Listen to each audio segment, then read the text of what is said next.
So this one is the preparation for Jacob's stick, and mainly advertisement for him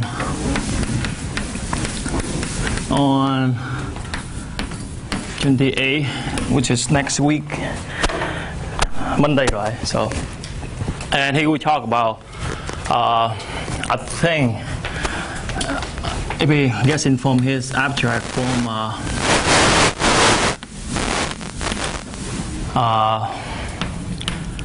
from his colloquium, probably there's two things here. So on the abelian geometry and the ABC Conjecture. So this one actually is the first introduced by Dick.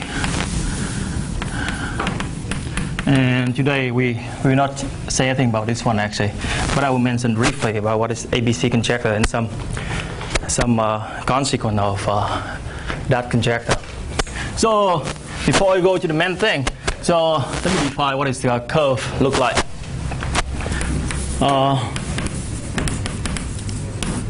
So curve,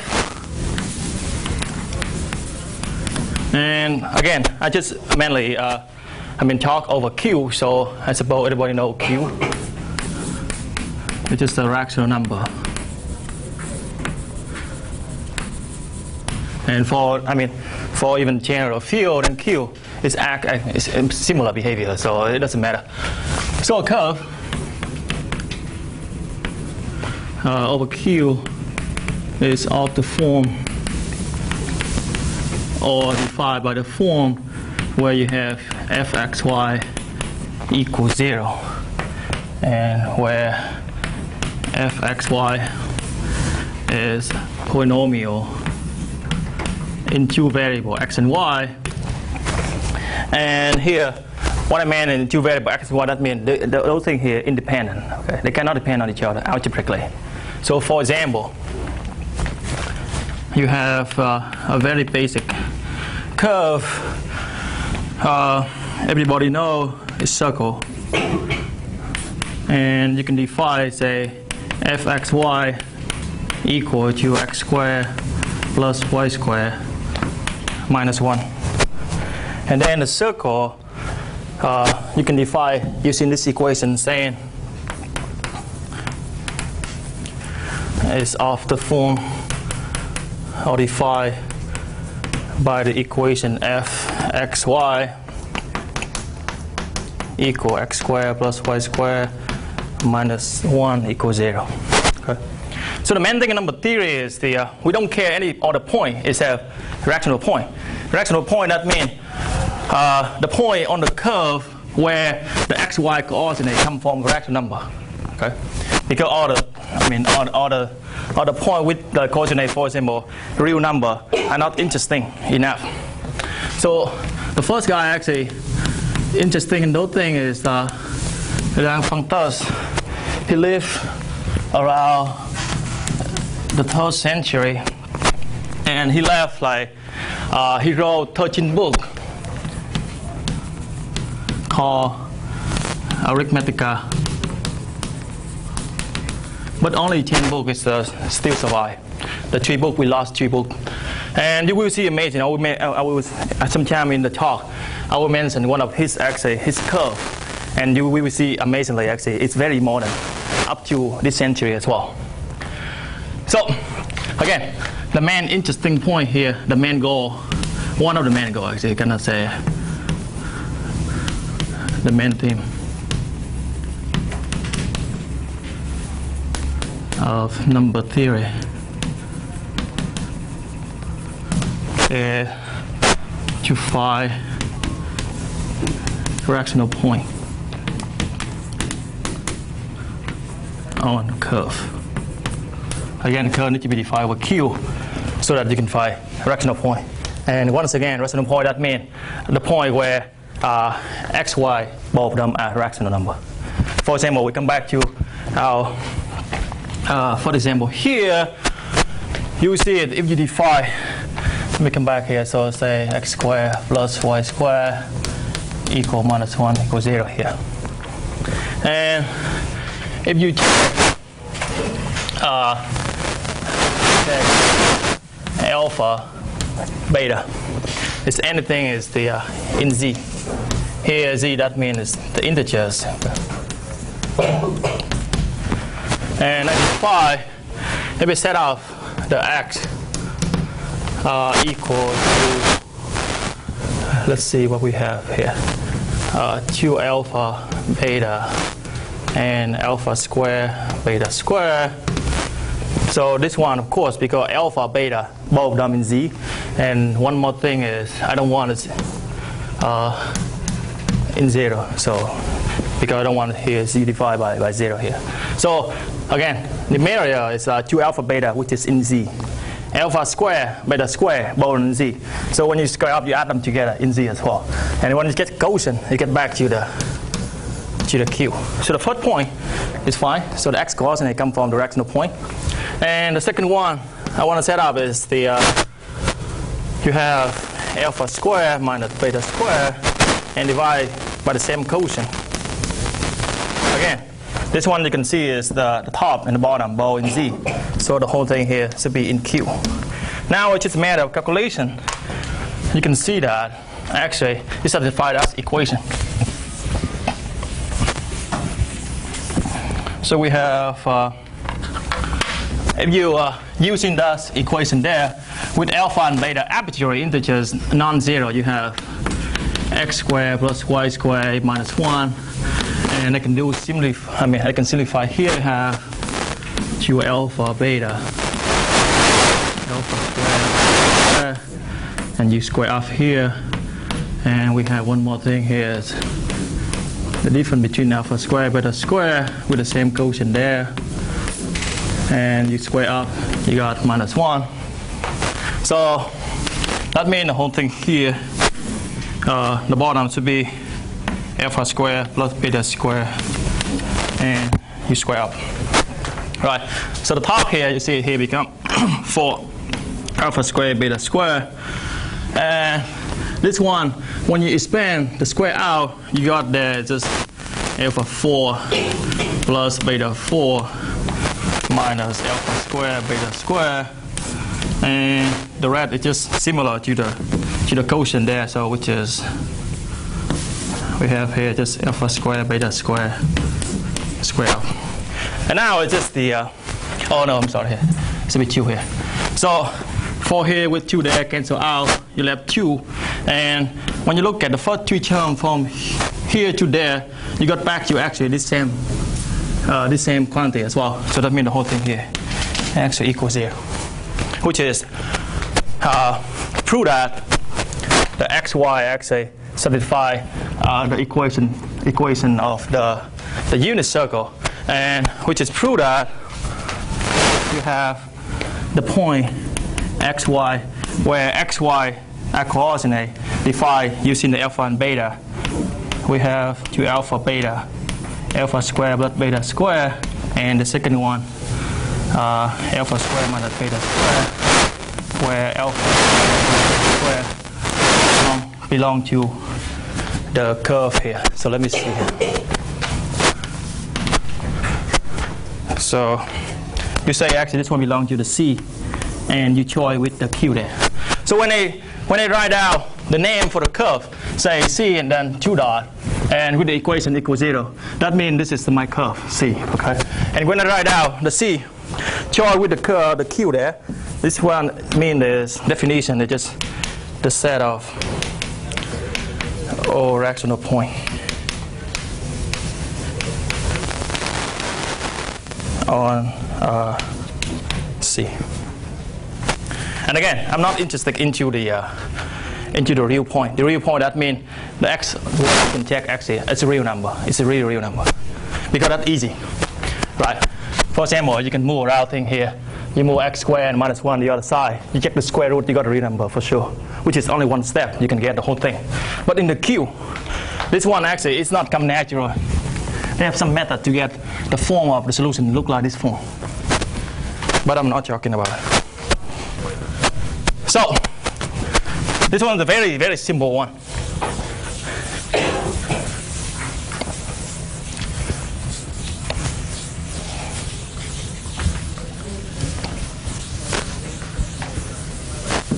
So when you look at the curve of a C again, now we'll look at mainly it's just the where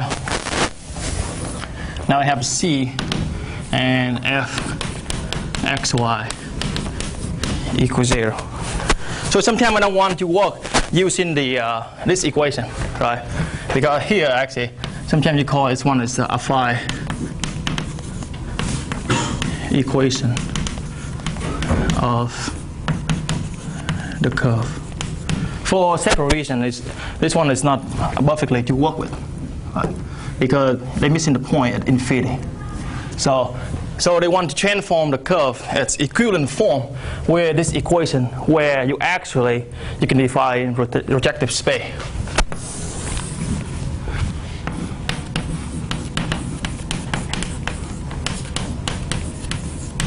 And have you ever heard about projective space before? So let me briefly define it. So if you take a look at the again, just skill start with, and for any other field, exactly the same way I define. So I want to define something called as the projective two space, and notation for this one is the B2 over Q there. So when I say B2 here, that means this one should be the object of two-dimensional. And the definition, the formula,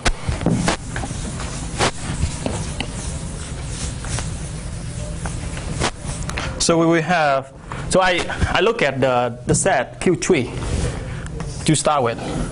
So Q3, that means you take the product of Q 3 times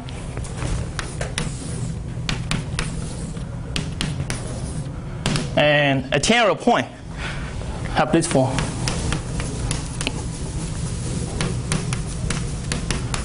X, Y, and Z belong to the Q3, where of course it coordinates here actually a rational number, right?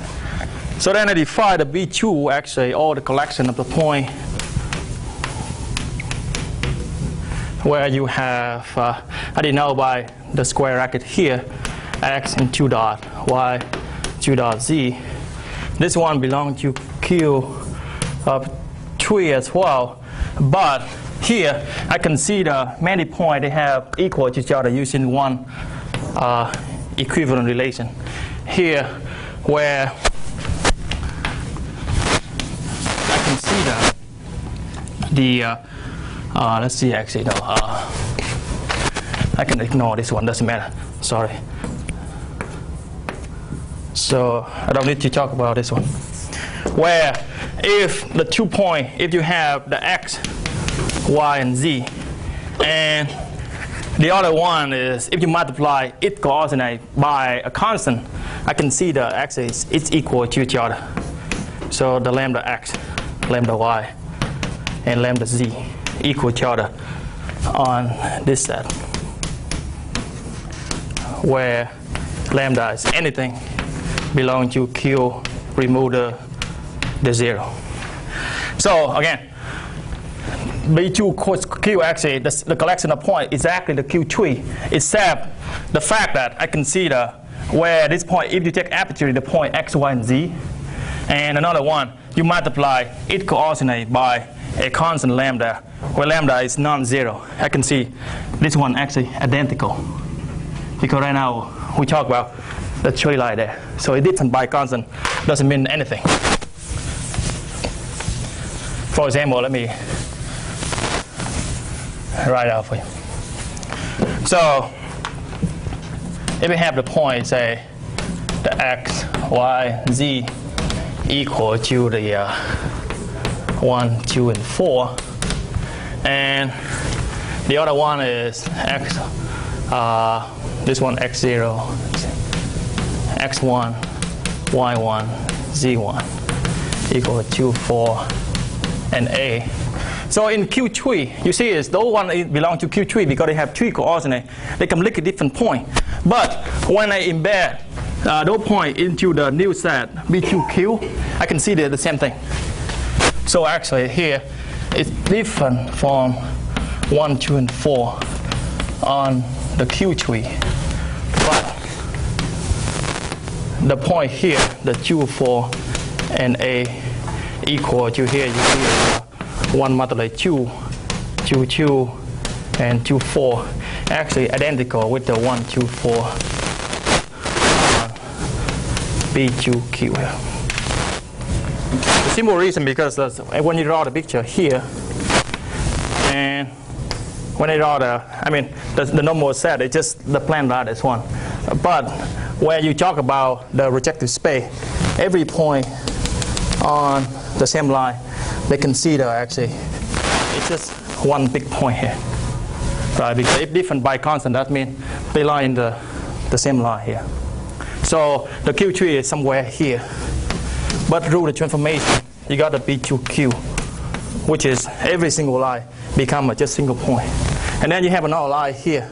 Again, the whole point in the line here, they merge in only different point as well. And you have separate dots. Yeah? So every point in the projective space is an equivalence class? Exactly, yeah. So, from the original equation, you have a new way to define for 3 variables with the homogeneous polynomial. If you work over projective space, so now is a new way to define curve as projective curve, which is almost equivalent to this one there. Okay, it's not very much different except the consideration at infinity. So now it's my curve. A curve in B2Q is of the form the f x, y, and z. But now I need to restrict the polynomial become more special. I call it homogeneous, where f x, y, z is polynomial of 3 variables, and this one requires actually homogeneous. That means if you multiply each coordinate by a constant, they take out the whole constant out with the raised to the power of degree of f. So we have f lambda x, lambda y, lambda z actually equal to lambda degree of f, and multiply with f, y, z back. And here lambda is anything. Different from 0. For any lambda actually from Q, and it's non-zero. Okay. So, and again, this one and that one there is very similar, actually almost equivalent, except behavior at infinity. I will mention why it's different when I talk about elliptic curve.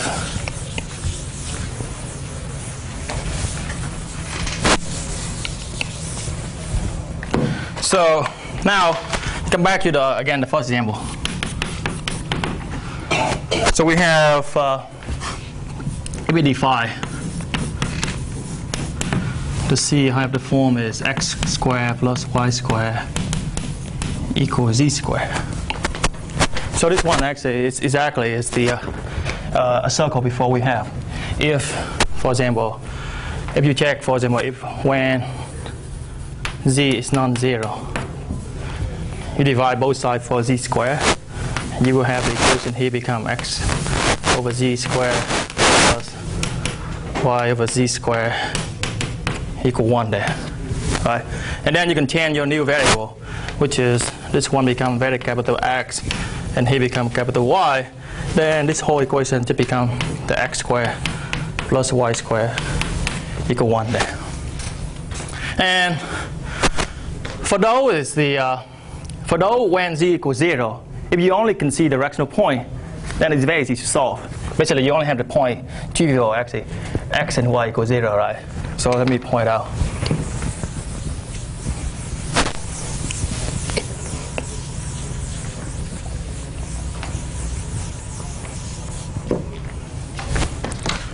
So if when is the z equals 0, then the equation of c become only the point x squared equal y squared equals 0. And because we're only interested in the directional point, that means the set of rational solution to this equation, here you can imply right away actually, xy just equals 0. So again, if you can see the directional point, then the original curve before, everybody know here, C0, Q actually, union, the same as C over Q, except the point xy equals z equals 0. Because every other point you have here just bijective map. So for number theory consideration, actually you can consider both for projective equation or applied equation. Any question? So far?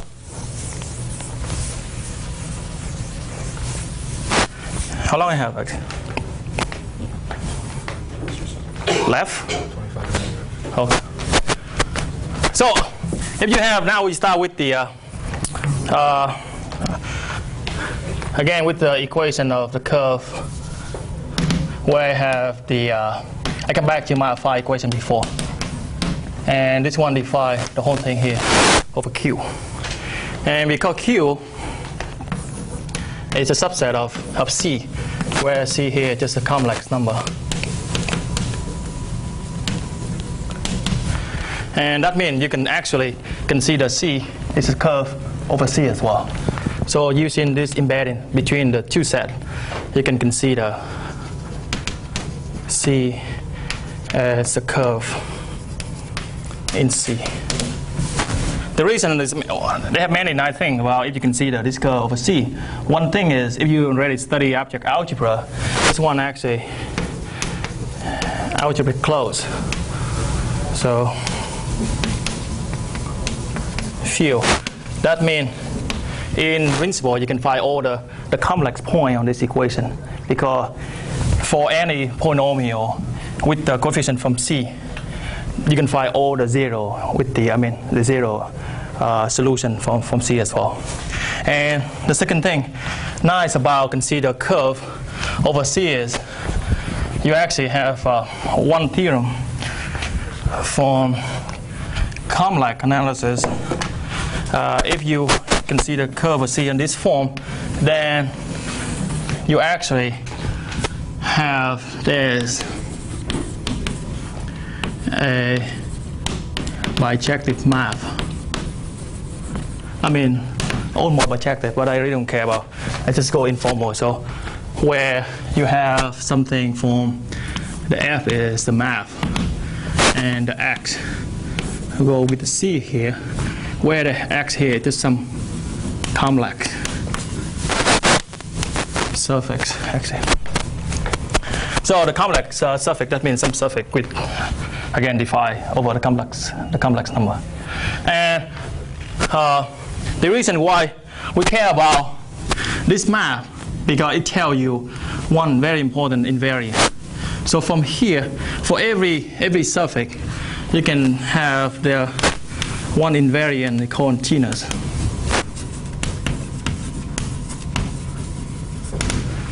Right, for example, if you have a sphere here,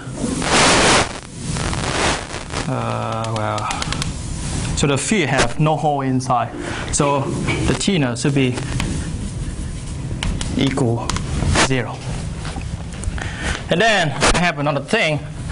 If you have one hole, then the genus become 1, and so on. So if we have, for example, the donut, and where here is, this one is the suffix. They have a hole inside here. So this one give me the genus 1 suffix. This one is just the topology thing. And if you keep going, I have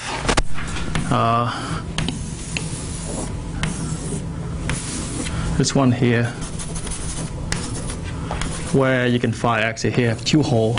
So it give me the Tina 2 suffix. And the invariant coordinates for the suffix here, you can translate, rule this map here, go for C. And over C, actually it becomes invariant again. So it's unique for each C, right? So that means I have something called the Tinas of C actually is defined by equal to the genus of the complex suffix associated to C. And here because we have some very beautiful map here. So again, this invariant translate to here become invariant again. And for several curve, even though you see this map actually integral very difficult to define, but for several curve, when you translate back to the curve, it's very easy to compute genus for many curves. So let me give you the few examples. I'm just moving. So what exactly is this X here? This is a set of subcomplex surfaces? It's a Riemann surface. Oh. Yeah, but I avoid over, yeah. So I have one dimension over C, right? Because Riemann, so that means I have 2 dimensions over real. That's why I have the genus come. See here some kind of arithmetic curves or something like that? No, it's a base chance. I change over C already. I need to have over C. I start with the C over Q, then I base change the C, become the curve of Q, the C. That's where I can get this map. It's actually a holomorphic map. And the bijective over if you remove the singularity of C. That's why I say here, it's not very precise. Yeah. But if you look at the smooth curve, then indeed actually, it gives you bijective map. Yeah. So the first one, something called the hyperelliptic curve.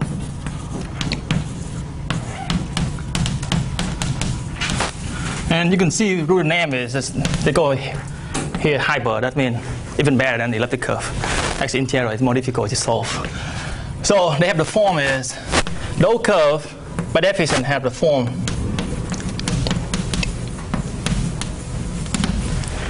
C is defined by z squared. Let me go with the y then. Y squared equal to f of x. Because we already have one variable, so the right hand side is separate. I just only have one point in f. And half degree is the alpha and 2n plus 2. 2n plus alpha of 2n plus 1 x 2n plus 1. And so on when you get to alpha 1 x plus alpha 0. Where the alpha I here belong to Q. And alpha 2n plus 2 is non-zero. And the third condition actually is crucial for my statement of the genus here is that the fx has exactly 2n plus 2 complex roots. This thing. That means if you already study object algebra, that means fx is actually separable.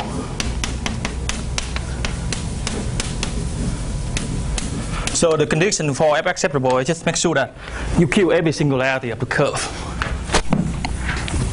So then for those curve,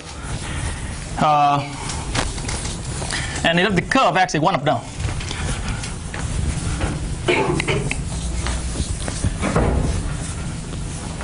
So that's the first form for the hyperelliptic curve. This one let me put here number 1. And number 2, it's very similar. So if C can define using the y square of alpha 2n plus 1, x 2n plus 1, and I go the same way of the other one, I have alpha 1x plus alpha 0 with every condition here written up here. Okay. That means the alpha 2n plus 1 is non-zero, and the polynomial here is separable, which is have exactly 2n plus 1 distinct complex root. So then it's the genus right now is actually, you can compute actually very easy. It's just n itself. So like I said, even though the equation look complex like this form, and you don't go through the much trouble using the math before I define, you have another way to do it actually. And then after computation, you got actually the t for this curve of this form or this form, it is n below n there. For example, if you divide by say y squared equal x3 plus minus 1. So the x3 minus 1, you actually can prove that they have three distinct complex roots, right?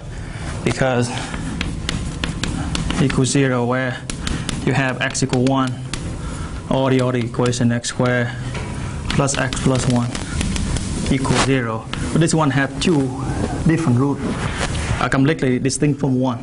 So that proves that the x3 minus 1 here had three distinct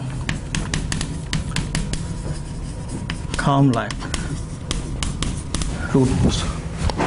Okay. So now is I couldn't write in this form. I write in the same form, but I change the power a little bit, become x multiplied 2 1 plus 1 minus 1. So that means the equation of my curve right now, the C here, had the form of the second form, where if I translate between this form and that form, that means n is just equal 1. Because they have here 2 times n plus 1 there. So that means the genus of C actually is 1. And in number theory, those curve of the genus 1 and had this form, it's highly interesting because they actually using them, you can deduce a lot of beautiful consequences. For example, Fermat's theorem actually come from those curves. So in general, you can define the elliptic curve using the second form there actually.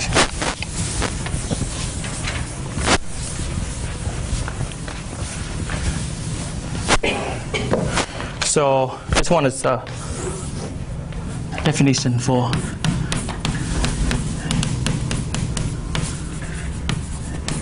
elliptic curve here. So an elliptic curve over Q is defined by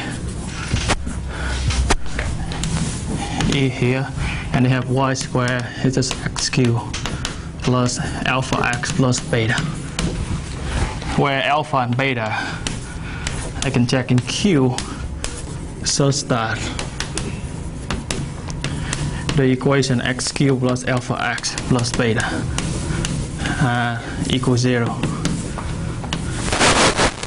is exactly three distinct complex roots. So that's the elliptic curve.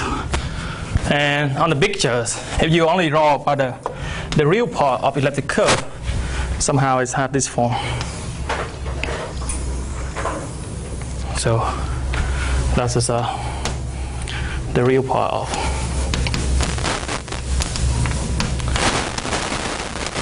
elliptic curve. And one interesting about elliptic curve is because actually, when you look at directional point, they actually have a structure. It's very different from the other curve.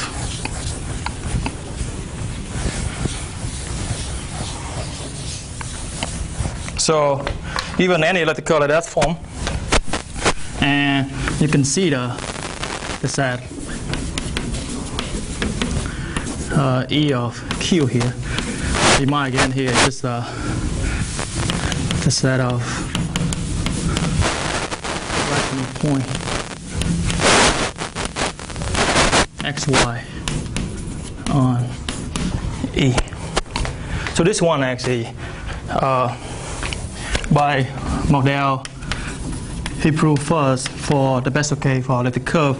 Later, actually, he proved for something is more general than the elliptic curve, they call it abelian variety.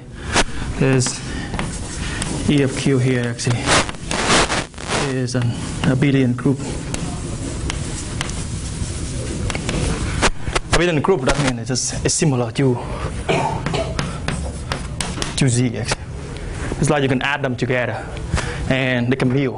If you have 2 points from the EQ, then you can commute each other. That means they have addition of the unelliptic curve. Okay. Any questions so far? Over addition, you said? Yeah, they have addition between them.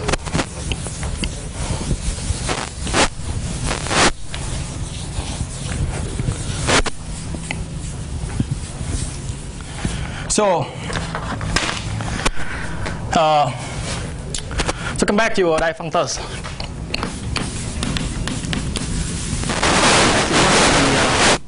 One of the problems in his book, I don't remember exactly what book, I think probably the book 6. In the Arithmetica book of his, he stated the problem is phi 1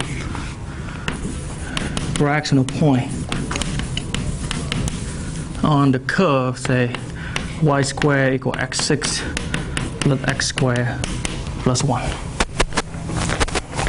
So the interesting here is this, I mean this one, like he lived in 3rd century, but this one here is if you write down the x6 become x to the 2 times 2 plus 2 plus x squared plus 1. Then remember the first form of hyperelliptic curve, this one gives you actually the t-ness. If we write out here C is equal to there. Okay. And the more interesting thing is, if you change the question of difunctors, it's not only phi, the one rational point, because phi 1 is very easy, right? You can look at the x equals 0 and y equal 1. Then you have 1. You see, when you plug in x equals 0 here, on the right hand side equal 1, and left hand side just 1 squared, which is 1 as well. It satisfies the equation. But if you change the question by phi all of them,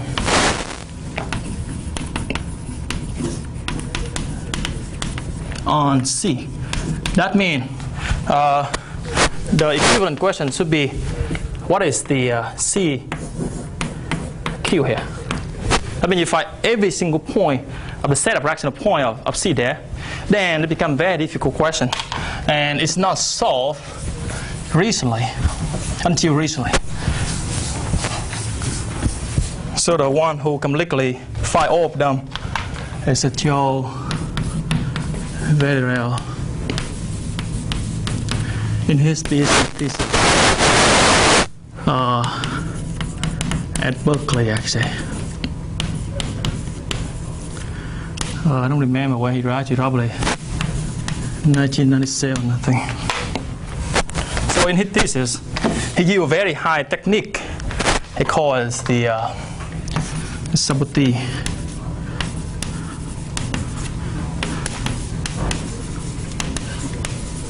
This one actually very difficult technique in the in arithmetic geometry or number theory.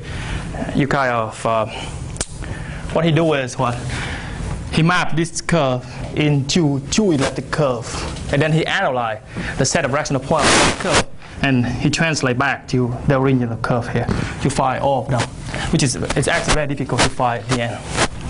And he found all of them successfully. So my main point here is what even sometimes the question look very simply stated like this form. I mean it's indeed very simple statement, but it check like from this one 3rd century up to the time where Varel wrote the thesis is in 20th century, which is check like 17th century to solve. So it's too much for such equation. And in general, up to now, we don't know how to solve actually. No known.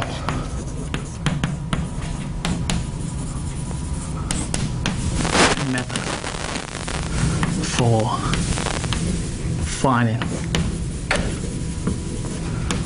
all the rational point on curve of genus, at least one. The genus 0 actually is easy. It's quadratic form. So you have some way to do, but I'm not mentioning that either. But the only positive thing is, in 1983, so Fulton's is he German. He won the field medal for this work. He proved that for any curve of genus bigger than or equal to 2, there are only finally many points.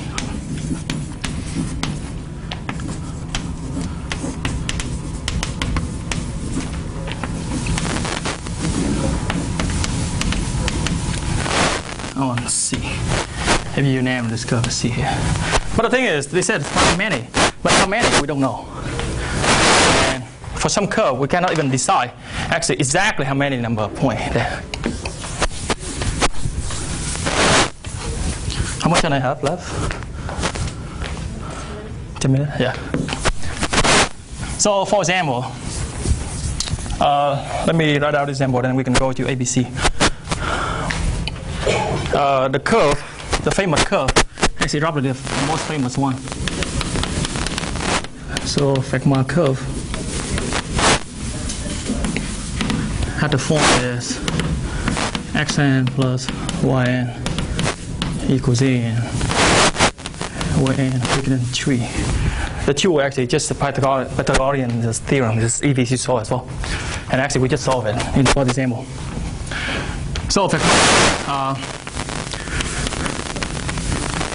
last theorem state that the only point on C is actually no point. So of course you have 0, 0, 0. It's easy. Both 0. This one 0. And if you have either of them 1, then the other one 1. Or minus 1, 0. Positive minus 1, 0. Or you can change it 0. Positive 1 to 1. And positive minus 1. Right. So that's the only point they have. And they take like more than, almost 400 years to nail down the proof.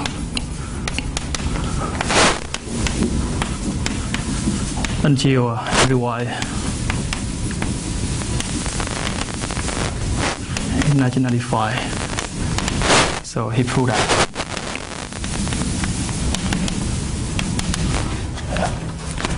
So it takes forever. And the genus of this curve actually is vary. So genus here actually. And it's different curve. Okay? This one is a homogeneous curve. Different way to view. So C actually equal to n minus 1 divided by 2 there. Hold on, for 2, yeah, I think so.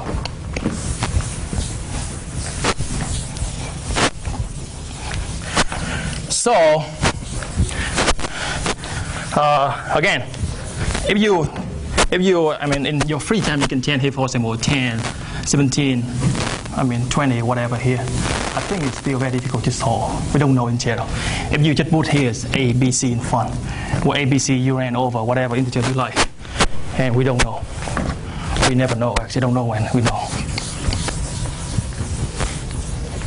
So sometimes, like the question like Fekmar, it took too much time to solve, then people tend to think different ways to get the solution by making some very strong conjecture. And one of them actually is ABC Conjecture. And if you use an ABC, actually you can imply the Fermat last theorem only like a few lines. That's an amazing thing. And actually this one, they deduce actually a bunch of a large number of very difficult questions. So its name of few is the first one, of course, is a Fekmar 1. And the second one, you can take a look. In some book, it's called Catalan Conjecture. Don't have time to go through them. Hopefully I can talk about the Fekmar 1. So the statement of ABC actually very simple. They have two forms. The strong form it states if you check any epsilon bigger than 0, be a positive number. By positive number, I mean any epsilon small enough, like 1/2, whatever you like. Okay. Then there it says another constant, and I name this one is the C of epsilon. The reason why I put epsilon inside of parentheses because it means it depends on epsilon. Each epsilon gives you different constant. Such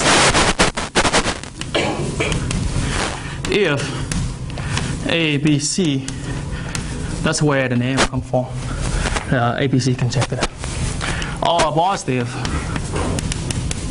integers and ABC are co-prime. You know what I mean by co-prime, right? That means they don't have the common divisor for any two of them. Such that A plus B equals C, then C is actually expect you less than or equal the C of epsilon multiply something called radical of ABC 1 plus epsilon. And I haven't defined radical yet, I'm aware. But here's the definition, very simple as well.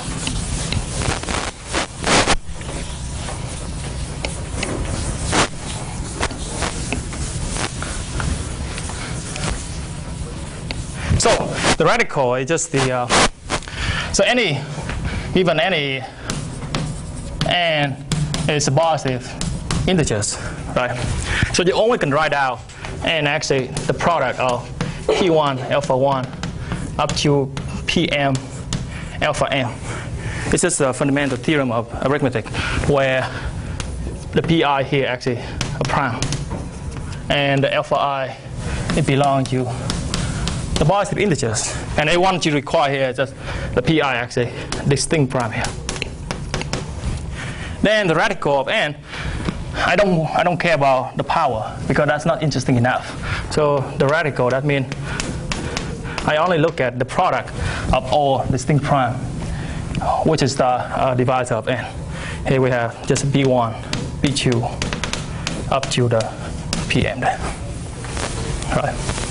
So that means, for example, if n 100, that means this will become 2 square and 4 25, so 5 square. Yeah. That means here you have 2 prime with 2 and 5. So the radical of n actually equal 2 times 5. It's just 10. So ABC, that means as long as you have the relationship between A plus B equals C, and I really want to assure you that in number theory, this equation is really, really difficult. It looks very simple, but it's highly difficult. Then you can tell the difference between C and the number of they never can pass by this constant here, where you write the power to the 1 plus epsilon. Epsilon aperture is small. So, how many minutes I have?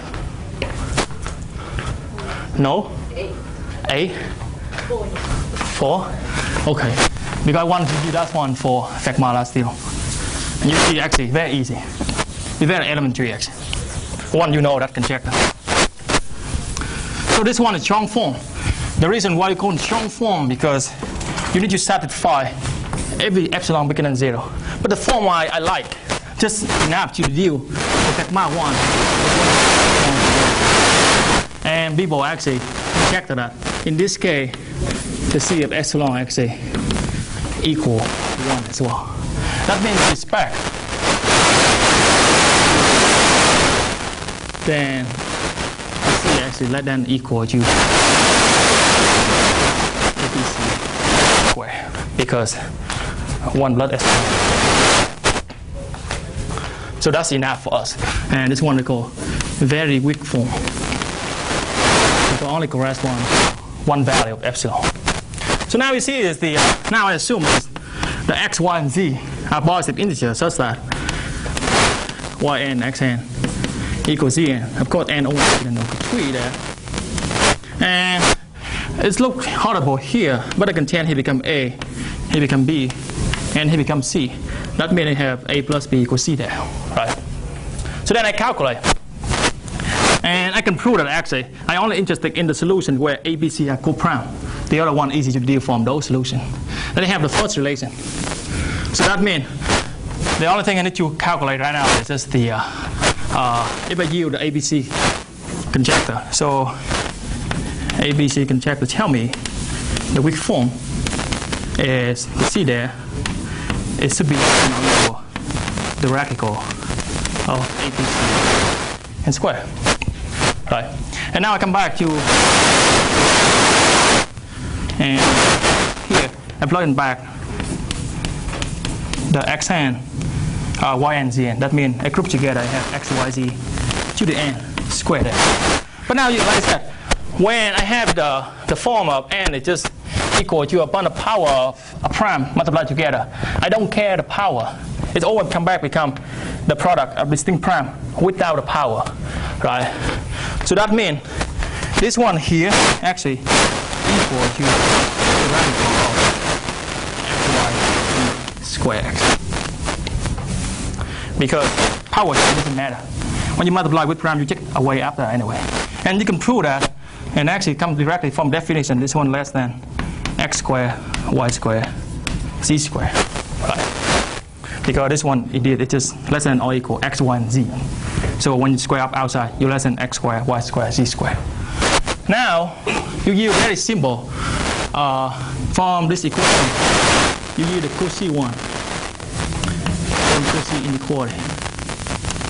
And you can prove it's easy yourself, is the zn here equal to the product, the sum here.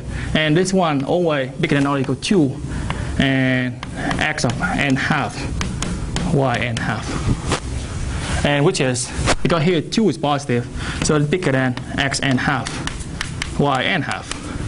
So that means, in general, you can prove that the here equivalent to say z squared bigger than xy. Because you just check the n over 2 root both sides, you get back to this form. And then, now, I use this one. I know this one is less than xy less than z squared. That means x squared, y squared less than z to the 4. So this one less than z to the 4 multiplied z squared, which is z to the 6.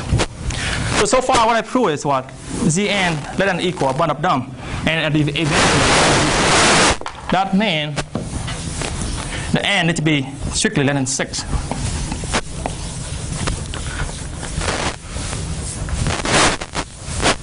So from there, I have the Zn less than Z6. And because Z is positive integers, this is equivalent to say n less than 6. And because n less than 6 and positive integer, that means n become 3, 4, and 5. But those cases we know long time ago. The first case is due to Euler.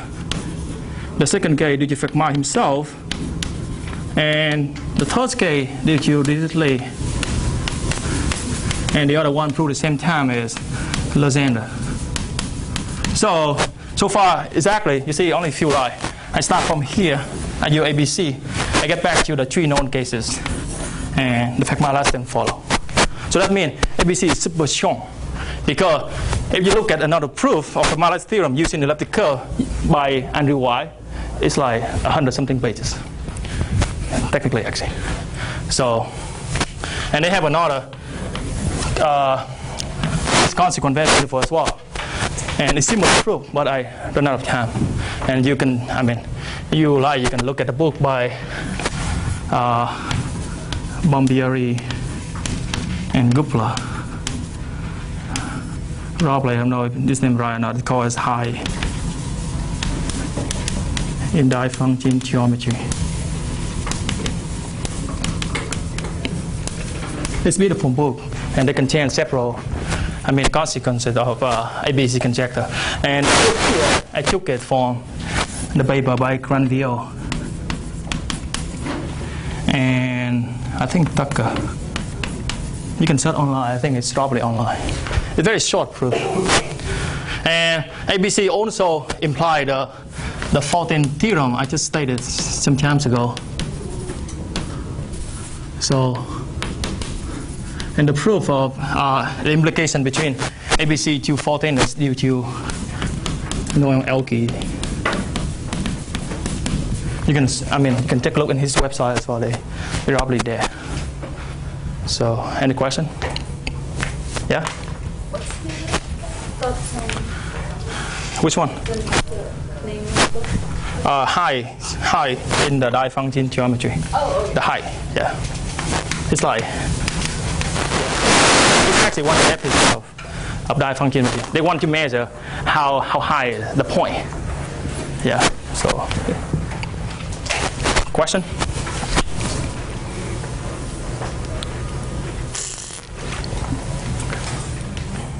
Any question? So I expect you, to see several applications in Jacob stick stuff. And one interesting thing is 2012, one Japanese mathematician name is Shinichi Mochiyuki. He claimed that he had a proof for the ABC Conjecture, and the proof contained like several thousand pages.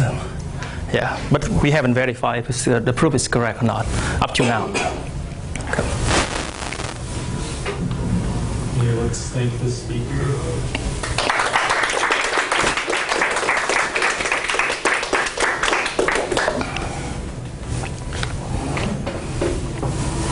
There's a lot of questions there. Everybody is welcome.